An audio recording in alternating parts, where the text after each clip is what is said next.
بسم اللہ الرحمن الرحیم۔ شروع کرتا ہوں اللہ کے پاک نام سے جو بہت بڑا مہربان نہایت رحم والا ہے۔ دوستو، بہنوں، بھائیوں، بزرگوں، السلام علیکم ورحمۃ اللہ وبرکاتہ۔ آج کے ہم اس ایپیسوڈ میں بلی کے بارے میں بیان کریں گے اور حضور پاک صلی اللہ علیہ وسلم بلیوں سے اتنا پیار کیوں کرتے تھے۔ اسلام تمام جانداروں کے لیے رحمت، شفقت اور مہربانی کا مذہب ہے۔ نبی کریم صلی اللہ علیہ وسلم کی تعلیمات جو عام طور پر لکھی جاتی تھی، جانوروں کے ساتھ دیکھ بھال اور احترام کے ساتھ سلوک کرنے کے بارے میں بہت سی ہدایات شامل ہیں۔ جانوروں میں بلیوں کو ان کی صفائی، نرمی اور انسانوں کے ساتھ قریبی تعامل کی وجہ سے اسلامی روایت میں ایک خاص مقام حاصل ہے۔ نبی کریم صلی اللہ علیہ وسلم نے جانوروں کے لیے بھی رحم کرنے پر زور دیا اور یہ ظاہر کرتے ہوئے کہ احسان ایمان کا بنیادی حصہ ہے۔ اللہ تعالیٰ قرآن پاک کی سورہ انبیاء میں آیت نمبر 107 میں فرماتا ہے، جس کا ترجمہ ہے، اور ہم نے آپ کو نہیں بھیجا ہے مگر تمام جہانوں کے لیے رحمت بنا کر۔ اس آیت سے صاف ظاہر ہوتا ہے کہ رسول پاک صلی اللہ علیہ وسلم کو نہ صرف انسانوں کے لیے بلکہ تمام مخلوقات بشمول حیوانات کے لیے رحمت بنا کر بھیجا گیا تھا۔ بلیوں کے ساتھ ان کا برتاؤ رحم اور ہمدردی کے اس الہی مشن کی عکاسی کرتا ہے۔ جانوروں کے حوالے سے اسلام کی سب سے اہم تعلیمات میں سے ایک احسان ہے۔ صحیح بخاری کی ایک حدیث میں رسول پاک صلی اللہ علیہ وسلم نے فرمایا، جو اللہ کی مخلوق پر رحم کرتا ہے وہ اپنے آپ پر رحم کرتا ہے۔ یہ حدیث مبارکہ ایک عمومی اصول قائم کرتی ہے جس کا اطلاق بلیوں سمیت تمام جانوروں پر ہوتا ہے۔ اسلام مومنوں کی حوصلہ افزائی کرتا ہے کہ وہ جانوروں کے ساتھ نرمی سے پیش آئیں، انہیں کھانا کھلائیں اور انہیں غیر ضروری طور پر نقصان پہنچانے سے گریز کریں۔ بلیاں خاص طور پر رسول پاک صلی اللہ علیہ وسلم آپ کے صحابہ کے ماحول میں کثرت سے موجود تھیں۔ بلیوں کے بارے میں اہم تعلیمات سے ایک ان کی پاکیزگی ہے۔ نبی کریم صلی اللہ علیہ وسلم نے فرمایا، بلیاں ناپاک نہیں ہیں، وہ ان لوگوں میں سے ہیں جو آپ کے درمیان گھومتی ہیں۔ سنن ابی داؤد میں روایت ہے، ایک حدیث سے معلوم ہوتا ہے کہ اسلام میں بلیوں کو صاف ستھرا جانور سمجھا جاتا ہے۔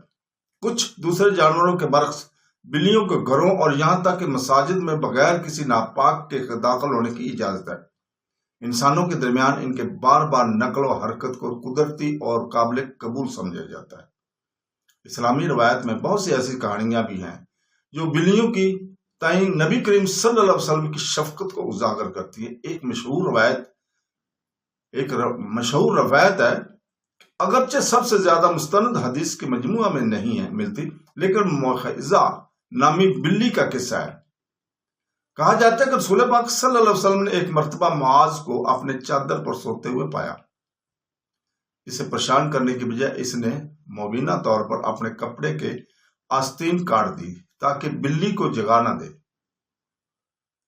چاہے تاریخی طور پر تصدیق ہو یا نہ ہو، یہ کہانی اس کے کردار سے جڑی رحمت کے جذبے کی عکاسی کرتی ہے۔ حضور پاک صلی اللہ علیہ وسلم رسول پاک صلی اللہ علیہ وسلم کے ایک اور معروف صحابی کا نام ابو ہریرہ تھا، جس کا مطلب ہے بلی کے بچے کا باپ۔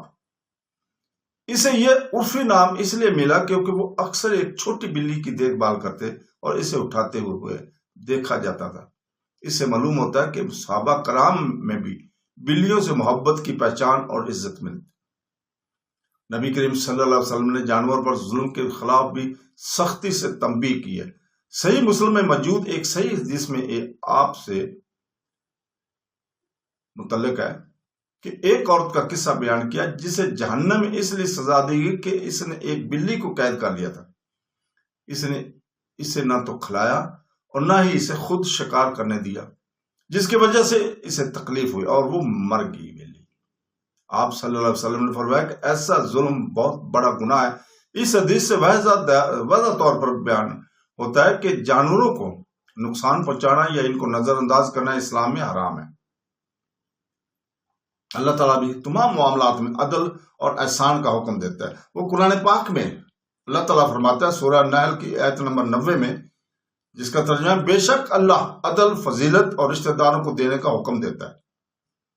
اسلامی اسکالرز وضاحت کرتے ہیں کہ فضیلت، احسان میں جانوروں کے ساتھ حسن سلوک بھی شامل ہے۔ اس لیے بلیوں کو کھانا کھلانا، ان کے ساتھ نرمی سے پیش آنا اور انہیں نقصان نہ پہنچانا، یہ سب اسلامی اخلاقیات کا حصہ ہے۔ اسلامی قانون میں بلیوں کو صاف ستھرا جانور سمجھا جاتا ہے، کیونکہ وہ اکثر انسانوں کے درمیان رہتی ہیں اور یہاں تک کہ گھروں اور سینوں میں بھی داخل ہوتے ہیں، اس لیے انہیں نجس نہیں سمجھا جاتا۔ یہ عملی حکم مسلمانوں کے لیے عبادت میں صفائی کو برقرار رکھتے ہوئے جانوروں کے ساتھ ہم آہنگی کے ساتھ رہنا آسان بناتا ہے۔ نبی کریم صلی اللہ علیہ وسلم نے رحمت کی اعلیٰ ترین مثال قائم کی۔ جانوروں کے ساتھ ان کا سلوک مومنوں کو سکھاتا ہے کہ اسلام صرف رسومات تک محدود نہیں ہے، بلکہ زندگی کے ہر پہلو تک پھیلا ہوا ہے، بشمول ہم جانوروں کے ساتھ کیسا سلوک کرتے ہیں۔ جانوروں کے ساتھ حسن سلوک کے چھوٹے چھوٹے عمل کا بھی اللہ تعالیٰ اجر دیتا ہے۔ صحیح بخاری میں ایک خوبصورت حدیث بھی ہے جس میں رسول پاک صلی اللہ علیہ وسلم نے فرمایا، ایک عورت کو اللہ تعالیٰ نے معاف کر دیا کیونکہ اس نے پیاسے کتے کو پانی پلایا تھا۔ اگر کتے کے لیے ایسی رحمت کا صلہ ہے تو بلیوں اور تمام جانوروں کے ساتھ حسن سلوک کرنا بھی اسلام میں بہت زیادہ اہمیت رکھتا ہے۔ بلیوں کے بارے میں پیغمبر اسلام حضور پاک صلی اللہ علیہ وسلم کی تعلیمات پاکیزگی، مہربانی اور شفقت پر زور دیتی ہے۔ بلیوں کو صاف ستھرا جانور سمجھا جاتا ہے جو انسانوں کے درمیان آزادانہ طور پر رہ سکتی ہیں۔ نبی کریم صلی اللہ علیہ وسلم کے اقوال اور افعال سے معلوم ہوتا ہے کہ اسلام تمام مخلوقات کے لیے رحمت کو فروغ دیتا ہے۔ مستند حدیثیں ہوں یا معروف روایت کے ذریعے پیغام واضح ہوتا ہے۔ اسلام مومنوں کو جانوروں کے ساتھ احترام کے ساتھ پیش آنے، ظلم سے بچنے اور حسن سلوک کی تعلیم دیتا ہے، جو کہ سچے ایمان اور اللہ تعالیٰ کی اطاعت کی عکاسی کرتا ہے۔ دوستو، اجازت چاہتے ہیں۔ اللہ حافظ۔